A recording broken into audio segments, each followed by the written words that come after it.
Alhamdulillah alladhi hadana bi'abdihi al-mukhtari man da'ana ilaihi bil idni wa qad nadana labbaika ya man dallana wa hadana.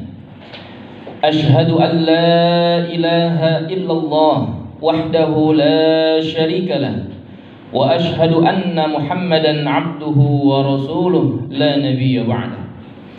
Allahumma fasalli wa sallim ala sayyidina wa habibina wa syafi'ina wa maulana Muhammadin wa ala alihi wa ashabihi ajma'in, amma ba'd. Faya ayyuhal muslimun usikum wa nafsi bitaqwallah faqad fazal muttaqun wa ta'atihi la'allakum tuflihun. Yaqulul haqqu subhanahu wa ta'ala fi muhkami tanzilih wa huwa asdaqul qailin. A'udzu billahi minasy syaithanir rajim. Bismillahirrahmanirrahim. Wa innaka la'ala khuluqin 'azim.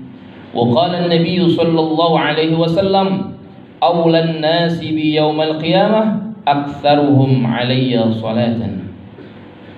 Ma'asyiral muslimin, jamaah salat Jumat yang dimuliakan Allah Subhanahu wa taala.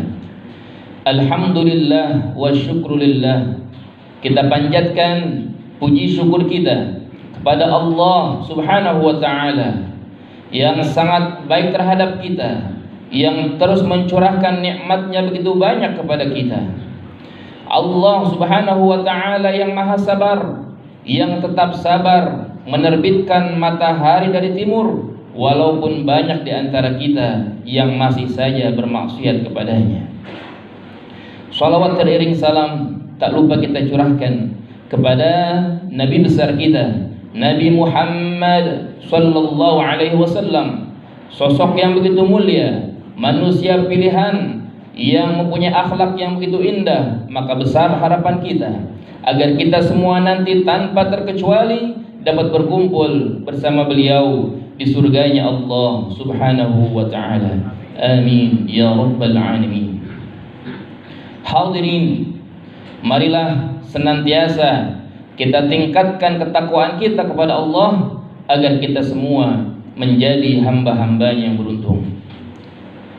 Ma'asyiral muslimin, jamaah salat Jumat yang dimuliakan Allah, dalil yang menunjukkan mulianya Nabi kita, Nabi Muhammad sallallahu alaihi wasallam, cukup hanya dalam satu ayat, yakni ayat yang sudah kita hafal dan sering kita dengar, yaitu Innallaha wa malaikatahu yusalluna 'alan nabi ya ayyuhalladzina amanu sallu 'alaihi wa sallimu taslima.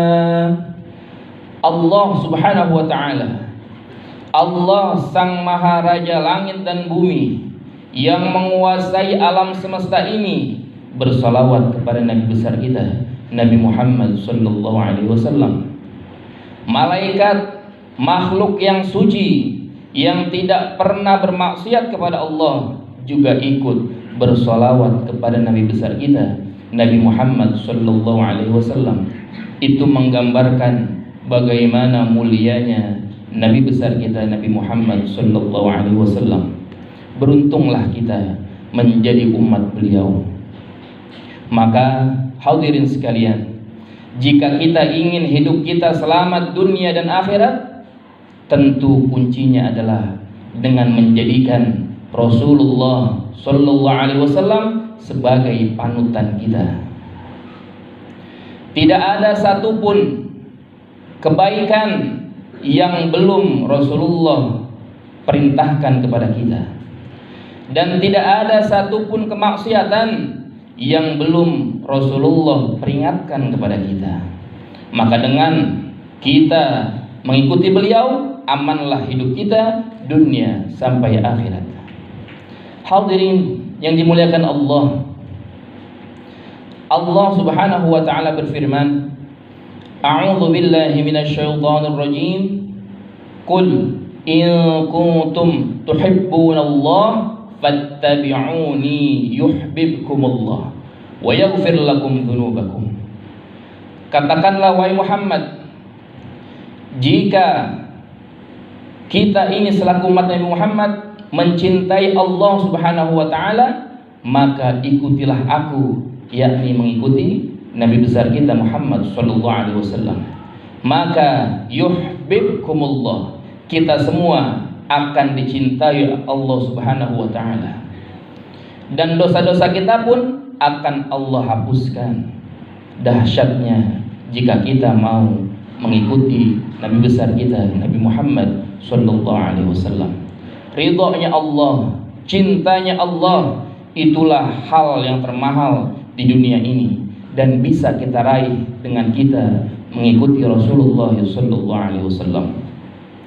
Ma'asyiral muslimin, jamaah salat Jumat yang dimuliakan Allah Subhanahu wa taala. Seorang pemimpin akan sukses jika dia mengikuti Rasulullah sallallahu alaihi wasallam. Karena dia akan selalu ingat pesan Rasulullah, kullukum ra'in wa kullukum mas'ulun an ra'iyatihi. Setiap kalian adalah pemimpin dan setiap pemimpin akan dimintakan pertanggungjawabannya nanti. Seorang suami yang mengikuti Rasulullah, dia pasti akan dicintai oleh anak dan istrinya, karena sang suami ini faham mana hak dan mana kewajiban anak dan istrinya. Seorang istri juga akan sukses membina rumah tangga, akan dicintai oleh suaminya jika dia mau mengikuti aturan yang Rasulullah telah tetapkan kepadanya. Karena sang istri akan selalu ingat sabda Rasulullah sallallahu alaihi wasallam, ayyuma imra'atin matat wa zawjuha anha radin dakhalatil jannah. Wanita mana saja, istri mana saja yang dia wafat dan saat itu suaminya ridha kepadanya, maka dia akan masuk surga. Dengan catatan sang istri ini melakukan segala perintah Allah Subhanahu wa taala. Hadirin yang dimuliakan Allah, dan kita selaku umatnya ini sungguh sangat diuntungkan dengan kita mempunyai baginda Rasulullah sallallahu alaihi wasallam. Kita umat yang terakhir diciptakan, yang paling akhir ada di muka bumi ini. Tapi insya Allah dengan berkahnya Rasulullah, kita semua nanti akan masuk surga terlebih dahulu. Hadirin, Rasulullah itu sangat sayang kepada kita. Di saat nanti orang-orang yang kita kenal tak lagi peduli dengan kita, di saat nanti orang-orang yang kita sayang lupa dengan kita, sebagaimana firman Allah Subhanahu wa taala, yauma yafirrul mar'u min akhihi wa ummihi wa abihi wa sahibatihi wa banihi likulli imri'in minhum yawma idzin sya'nu yughni. Di saat hari itu orang lupa dengan saudaranya, lupa dengan ayah ibunya. Mereka semua sibuk dengan urusannya masing-masing, yakni di hari kiamat. Orang semua takut menghadapi hari kiamat karena mereka harus bertanggung jawab atas apa yang mereka lakukan di dunia ini. Semua ketakutan, semua tidak peduli lagi dengan yang lain, bahkan dengan orang yang dicintainya saat dunia. Tapi ternyata di saat kita tidak punya siapa-siapa, masih ada satu orang manusia yang tetap menantikan kita, yaitu baginda Rasulullah sallallahu alaihi wasallam, yang tetap akan menolong kita, yang akan berjuang untuk kita agar kita semua umatnya masuk ke dalam surganya Allah Subhanahu wa taala. Alhamdulillah. Allah Subhanahu wa taala berfirman, "Wala saufa yu'tika rabbuka fatarda." Sungguh nanti Tuhanmu akan terus memberikan nikmatnya, memberikan karunia-Nya kepadamu wahai Nabi Muhammad, sampai engkau ridha, sampai Nabi Muhammad puas hatinya. Dan pahamlah kita hadirin, Rasulullah Nabi besar kita tidak akan pernah ridha, tidak akan pernah puas hatinya kalau masih ada satu saja umatnya yang masih ada di dalam nerakanya Allah. Inilah keberuntungan kita selaku umatnya. Maka pertanyaannya, sebagaimana, sebesar mana cinta kita kepada beliau? Apa yang telah kita perbuat untuk membahagiakan hati Rasulullah Sallallahu Alaihi Wasallam? Hadirin, ingatlah, wa'lamu anna fikum Rasulullah.